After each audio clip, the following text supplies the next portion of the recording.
Hello students, इस video में हम निरपेक्ष विन्यास या आरएस नामकरण पद्धति के बारे में डिटेल से देखने वाले हैं। प्रीवियस क्लास में हम लोगों ने आरएस नॉमेनक्लेचर के कुछ नियम देखे थे, उसी को हम आज आगे कंटिन्यू करने वाले हैं। तो किसी प्रत्यक्ष विधि द्वारा ज्ञात की गई वास्तविक व्यवस्था को निरपेक्ष विन्यास कहा जाता है।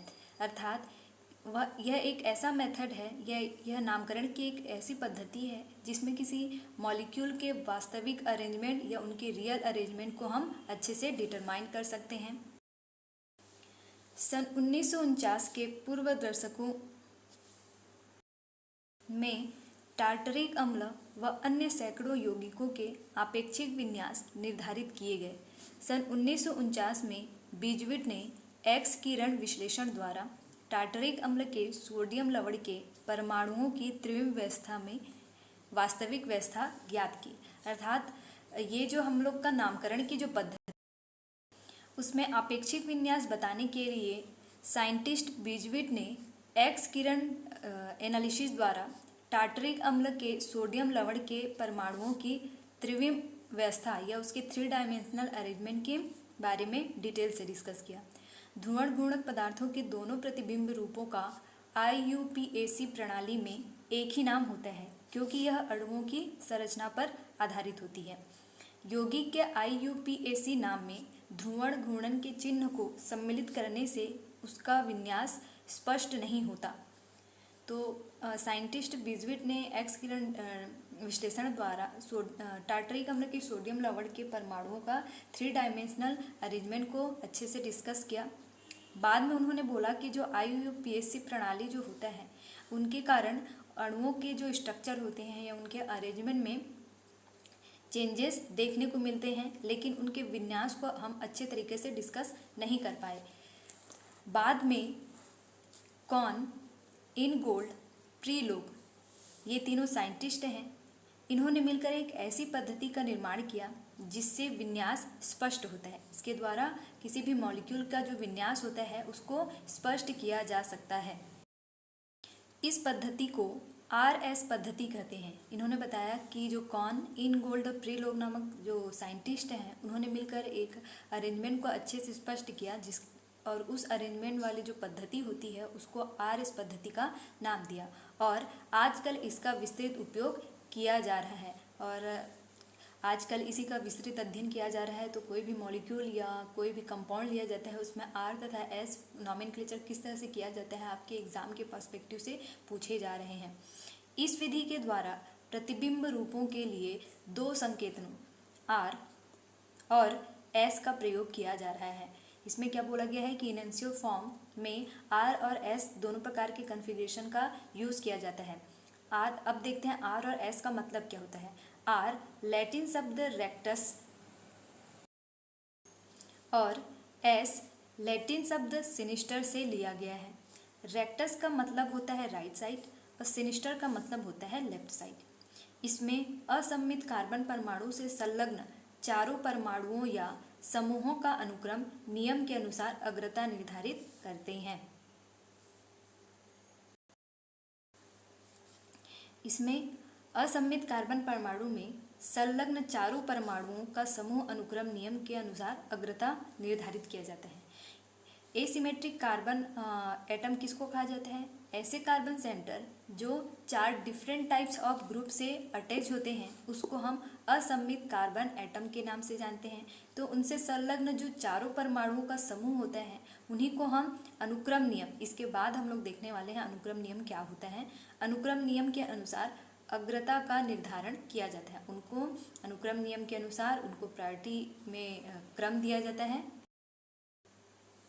फिर अणु को समचतुष्फलकीय रूपों में इस प्रकार लिखते हैं कि सबसे कम अग्रता का परमाणु या समूह हमारी दृष्टि से दूर रहे एवं शेष 3 परमाणु अथवा समूह अपनी ओर निर्देशित रहे।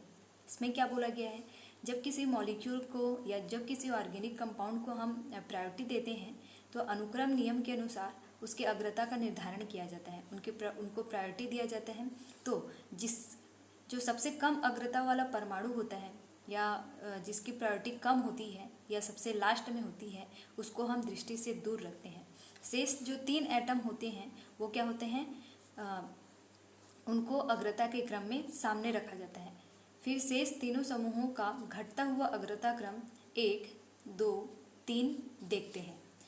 यदि उच्च से निम्न अग्रता का क्रम घड़ी की दिशा या क्लॉकवाइज में होता है तो आर विन्यास होता है। क्या बोला गया है कि जब इसमें रोटेशन होता है तो यदि रोटेशन किस क्रम में हो, क्लॉकवाइज में हो या घड़ी की दिशा में हो, इस फॉर्म में हो, तब उसको हम क्या कहते हैं, आर विन्यास कहते हैं। यदि घड़ी के विपरीत दिशा अर्थात एंटी क्लॉकवाइज में होता है तब कार्बन का विन्यास एस द्वारा प्रदर्शित किया जाता है। यदि रोटेशन कैसा हो, क्लॉकवाइज हो या घड़ी की दिशा में हो तो उसको हम आर विन्यास कहते हैं, और यदि वो घड़ी की विपरीत दिशा में हो या एंटी क्लॉकवाइज में हो तो उसका विन्यास क्या हो जाता है, एस विन्यास हो जाता है। फॉर एग्जाम्पल के लिए, उदाहरण के लिए, निम्न उदाहरण में अग्रता का क्रम आयोडीन, ब्रोमीन, क्लोरीन, फ्लोरीन है। तो इसको हम एग्जाम्पल के थ्रू समझते हैं। यहाँ पर अग्रता का क्रम बोला गया है जिसमें ये है आपका कार्बन सेंटर जो 4 डिफरेंट टाइप्स ऑफ एटम या ग्रुप से अटैच है, तो ये क्या हो जाएगा, असममित कार्बन एटम। तो इसमें आयोडीन, ब्रोमीन, क्लोरीन, फ्लोरीन है, अतः चतुष्फलकीय रूपों में इसे निम्न प्रकार से प्रदर्शित किया जा सकता है। इसमें 2 प्रकार के विन्यास लिया गया है या कॉन्फ़िगरेशन लिया गया है। ये आर कॉन्फ़िगरेशन वाले को बताता है, ये एस कॉन्फ़िगरेशन वाले को बताता है। इनमें बोला गया है कि रोटेशन इसमें 2 प्रकार का हुआ है। एक है घड़ी की दिशा में जिसको हम क्लॉकवाइज रोटेशन कहते हैं। यदि क्लॉकवाइज रोटेशन होता है तो उसके लिए हम आर कॉन्फ़िगरेशन रखते हैं। यदि उसमें एंटी क्लॉकवाइज रोटेशन होता है या घड़ी की विपरीत दिशा में होता है तब उसको हम एस कॉन्फ़िगरेशन कहते हैं। अब हम देखते हैं अनुक्रम का नियम, सीक्वेंस रूल। असममित कार्बन परमाणु पर संलग्न परमाणुओं की अपेक्षिक अग्रता या रिलेटिव प्रायोरिटी अनुक्रम नियम के आधार पर ज्ञात की जा सकती है।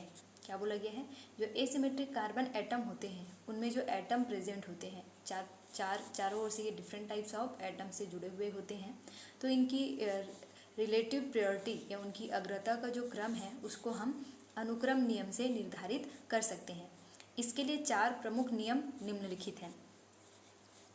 अनुक्रम नियम के लिए 4 रूल्स दिए गए हैं, 4 रूल्स दिए गए हैं, उसको हम लोग देख। पहला रूल है, असममित कार्बन परमाणु से जुड़े 4 विभिन्न प्रकार के परमाणुओं में से उच्चतम परमाणु क्रमांक वाले एटम्स को अग्रता अनुक्रम में उच्चतम अग्रता अर्थात क्रमांक 1 दिया जाता है। क्या बोला गया है कि जब असममित कार्बन एटम हो जिनके चारों ओर different types of atom present होते हैं तो उनको हम प्रायोरिटी कैसे देंगे, उनकी अग्रता का निर्धारण कैसे करेंगे, तो उसके लिए क्या देखा जाता है कि उनमें उनका एटॉमिक नंबर, जिस भी एटम का एटॉमिक नंबर हाई होता है या जिस भी एटम का एटॉमिक नंबर उच्चतम होता है उसको हम पहले प्रायोरिटी देते हैं। तो उस प्रायोरिटी देंगे मतलब उसमें हम फर्स्ट नंबर देंगे, और निम्नतम परमाणु क्रमांक वाले एटम को निम्न अग्रता अर्थात क्रमांक 4 दिया जाता है। इसमें क्या बोला गया है, और जिनका एटॉमिक नंबर क्या होता है, लो होता है, ये सबसे कम होता है, तो उसको हम सबसे लो प्रायोरिटी देंगे और इसके लिए 4 नंबर इसको हम देंगे। उदाहरण के लिए ब्रोमो, क्लोरो, आयोडो, मीथेन ये हैं में आयोडीन को उच्च या सर्वप्रथम और हाइड्रोजन को निम्नतम अग्रता देते हैं। ये 4 प्रकार के यहाँ पर एटम्स लिए गए हैं। यहाँ पर ब्रोमो, क्लोरो, आयोडो, मीथेन, इनमें आयोडीन जो होता है इसका एटॉमिक नंबर होता है 53, क्लोरीन का होता है 17, ब्रोमीन का होता है 35 और यहाँ पर कार्बन का हो जाएगा, मीथेन में कार्बन का हो जाएगा 6। सबसे ज़्यादा एटॉमिक नंबर किसका है, आयोडीन का है, 53 है। तो हम प्रायोरिटी किसको देंगे, प्रायोरिटी यहाँ पर आयोडीन को देंगे। क्यों? क्योंकि इसका एटॉमिक नंबर क्या होता है, सबसे हाई है, उससे कम वाले को हम सेकंड नंबर देंगे, उससे कम वाले को हम थर्ड नंबर देंगे, उससे कम वाले को हम फोर्थ नंबर देंगे। तो सबसे ज़्यादा एटॉमिक नंबर इसका है, इसलिए इसको हम फर्स्ट प्रायोरिटी देंगे। सबसे कम कार्बन का है, इसलिए इसको हम फोर्थ प्रायोरिटी देंगे। और सेकेंड और थर्ड किसको दिया जाएगा, तो ब्रोमीन का क्लोरीन से ज़्यादा होता है एटॉमिक नंबर, इसलिए इसको हम सेकेंड नंबर और क्लोरीन को हम थर्ड नंबर देंगे। तो इस तरह से इनके प्रायोरिटी या क्रम का निर्धारण किया जाता है, इसलिए इसको हम अनुक्रम नियम के अंतर्गत पढ़ते हैं। आयोडीन को उच्च सर्वप्रथम और हाइड्रोजन को निम्नतम अग्रता देते हैं, अर्थात अग्रता या प्रायोरिटी का घटता हुआ क्रम आयोडीन, ब्रोमीन, क्लोरीन, हाइड्रोजन होगा।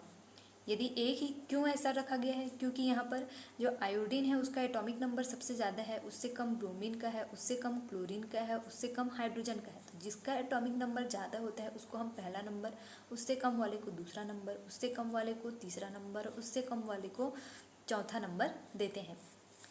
यदि एक ही तत्व के समस्थानिक किरल कार्बन पर जुड़े हों तब अधिक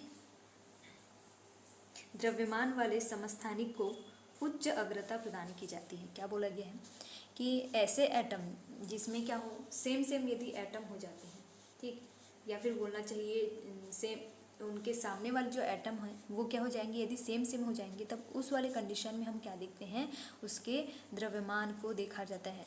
फॉर एग्जाम्पल के लिए है, जैसे कि एक ही तत्व के आइसोटोप हों, वो क्या होंगे, आइसोटोप जिनका एटॉमिक नंबर सेम होता है बट एटॉमिक मास क्या हो, डिफरेंट हो, तो इसको हम क्या कहते हैं, समस्थानिक या आइसोटोप कहते हैं। एग्जाम्पल के लिए है हाइड्रोजन, ड्यूटेरियम, ट्राइटेरियम। ये तीनों क्या है, ये तीनों समस्थानिक हैं।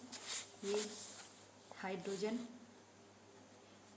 ड्यूटेरियम, ये हाइड्रोजन, ड्यूटेरियम और ट्राइटेरियम, तीनों के एटॉमिक नंबर क्या होते हैं, 1 1 और 1, लेकिन इनके एटॉमिक मास क्या होता है, डिफरेंट होता है। ये 1 है, इसका ये 2 हो जाएगा और ये हो जाएगा 3।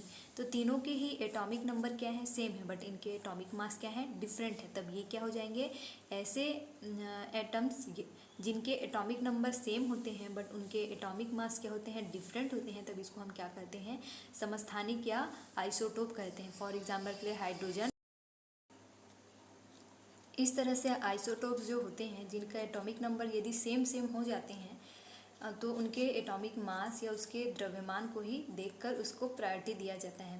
तो जिस भी एटम का एटॉमिक मास यदि ज़्यादा हो तो उसको प्रायोरिटी में पहला नंबर दिया जाता है, जिसका एटॉमिक मास कम होता है उसको प्रायोरिटी में लास्ट में नंबर दिया जाता है। उदाहरण के लिए ब्रोमो ड्यूटेरियम, मेथिल में यह क्रम ब्रोमीन, मेथिल, ड्यूटेरियम, हाइड्रोजन में क्रमशः 1 2 3 4 होगा। तो एग्जाम्पल के लिए है ये ब्रोमो, ड्यूटेरियम, मेथिल, मेथेन। इसमें अग्रता किसको दिया जाएगा या प्रायोरिटी किसको दिया जाएगा, तो हम जानते हैं ब्रोमीन का एटॉमिक नंबर होता है 35, ड्यूटेरियम का 1, हाइड्रोजन का 1 और कार्बन का 6। तो इन दोनों में तो प्रायोरिटी दिया जा सकता है क्योंकि इसका एटॉमिक नंबर ज़्यादा है, तो इसको हम फर्स्ट प्रायोरिटी देंगे, और इससे कम कार्बन का है इसलिए इसको दूसरा नंबर। इन दोनों का देखते हैं तो इन दोनों में दोनों का एटॉमिक नंबर क्या हो गया, सेम। ड्यूटेरियम का भी एटॉमिक नंबर 1 और हाइड्रोजन का भी एटॉमिक नंबर होता है 1, दोनों का एटॉमिक नंबर सेम हो गया। तो अब क्या देखते हैं, इनके एटॉमिक मास या उनके परमाणु द्रव्यमान को देखते हैं। तो इन दोनों में परमाणु द्रव्यमान किसका ज़्यादा होता है, हाइड्रोजन का 1 एटॉमिक नंबर होता है, इसका एटॉमिक मास भी क्या होता है, 1 होता है। ड्यूटेरियम का क्या होता है, एटॉमिक नंबर 1 बट इसका एटॉमिक मास क्या होता है, 2 होता है। तो इन दोनों में ज़्यादा एटॉमिक मास किसका है, इस ड्यूटेरियम का, तो इसको हम थर्ड नंबर दिए हैं यहाँ पर, और ये लास्ट इसको हम 4 नंबर दिए हैं। तो इस तरह से इनका प्रायोरिटी का क्रम हम निर्धारित कर सकते हैं। तो पहला वाले नियम से हमको क्या पता चला कि जिस भी एटम का एटॉमिक नंबर ज़्यादा होता है उसको हम प्रायोरिटी पहले देंगे, उससे कम वाले को दूसरे नंबर, उससे कम वाले को तीसरे नंबर और उससे कम वाले को हम चौथे नंबर पर देंगे। और यदि उसमें एटॉमिक नंबर यदि सेम हो जाते हैं तब उस वाले कंडीशन में हम उसके एटॉमिक मास को देखते हैं। तो जिसका एटॉमिक मास ज़्यादा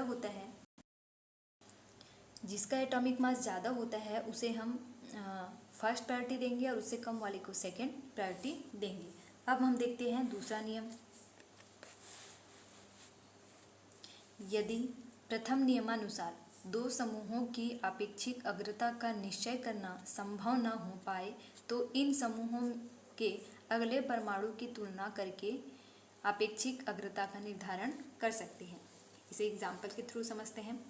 यदि किसी असममित कार्बन से CH3 एवं CH3CH2 समूह जुड़े हों तो इन दोनों समूहों का प्रथम परमाणु तो कार्बन है, किंतु अगले में मेथिल समूह में अगला परमाणु हाइड्रोजन है, जबकि CH2CH3 या एथिल समूह में अगला परमाणु कार्बन है।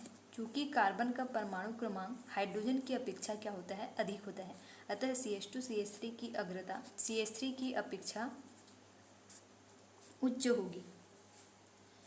यहाँ पर ये बोला गया है कि दूसरा नियम ये बोला गया है कि यदि दो समूह लिया जाए या दो ग्रुप लिया जाएगा तो यदि उनके दोनों समूह क्या हो जाएंगे, सेम हो जाएंगे, तब उस वाले कंडीशन में हम लोग क्या देखते हैं, उसके अगले वाले एटम को देखते हैं।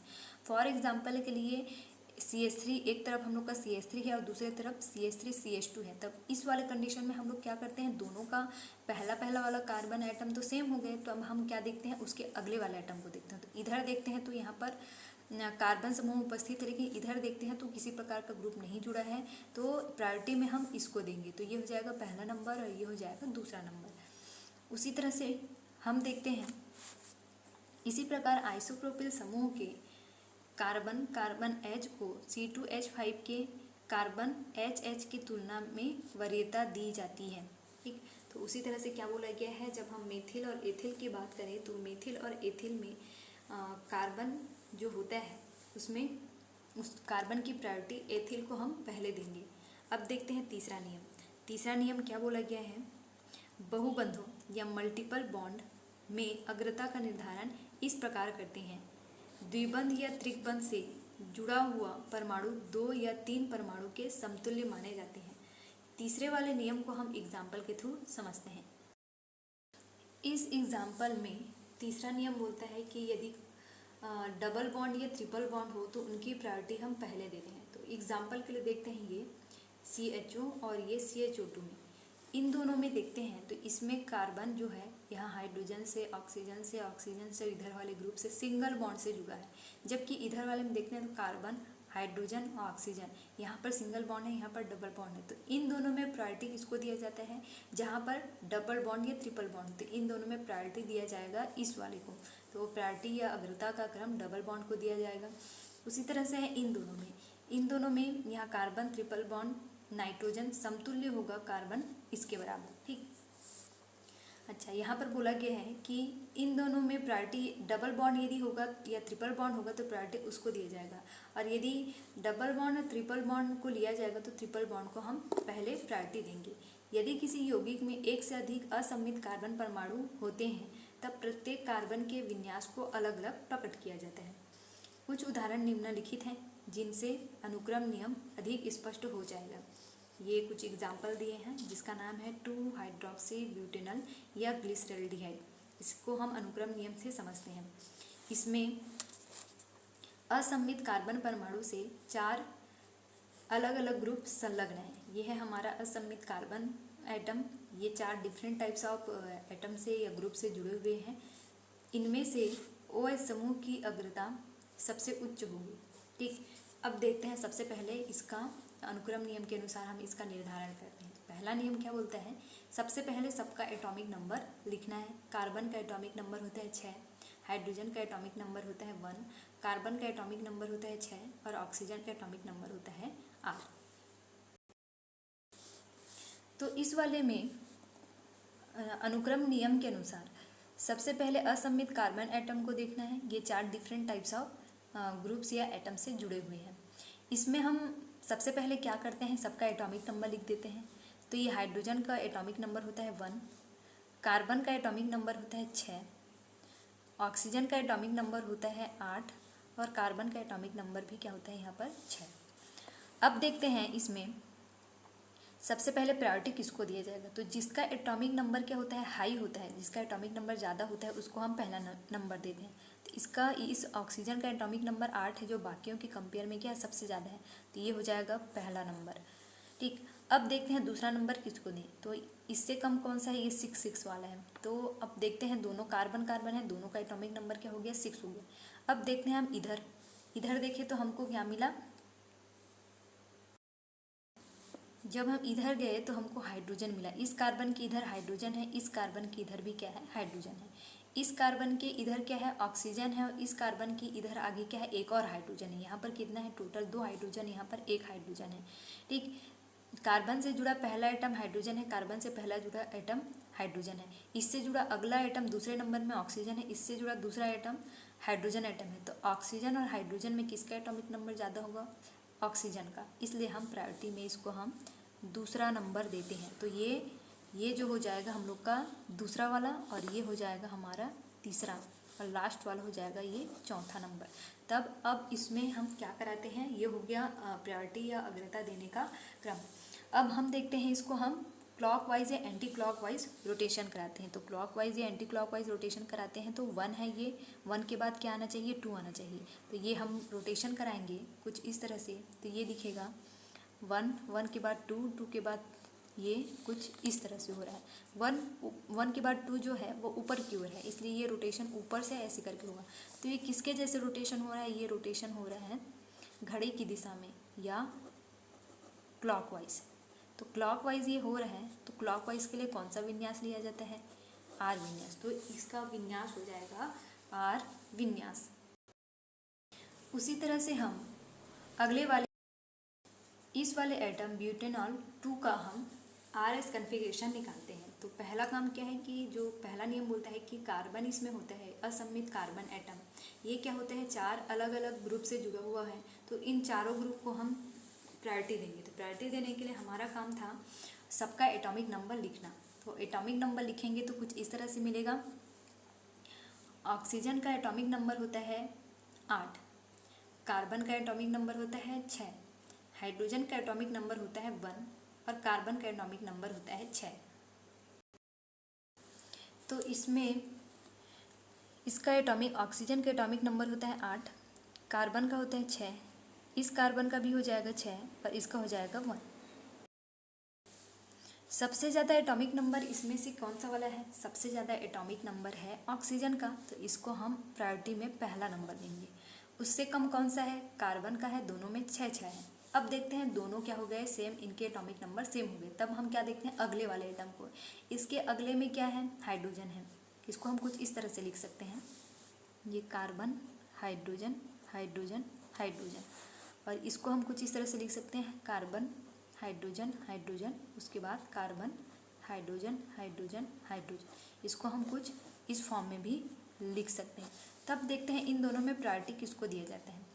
ये कार्बन है, इसका एटॉमिक नंबर है 6, ये कार्बन है, इसका एटॉमिक नंबर भी क्या है, 6। अब हम अगला आइटम देखते हैं। तो इसके अगले में क्या है, हाइड्रोजन है, इसके भी अगले में क्या है, हाइड्रोजन है, दोनों का सेम हो गया। फिर हम क्या देखते हैं, उसके अगले वाले में, इधर देखते हैं तो ये हाइड्रोजन, इसके अगले में देखते हैं तो भी हाइड्रोजन, दोनों भी सेम हो गए।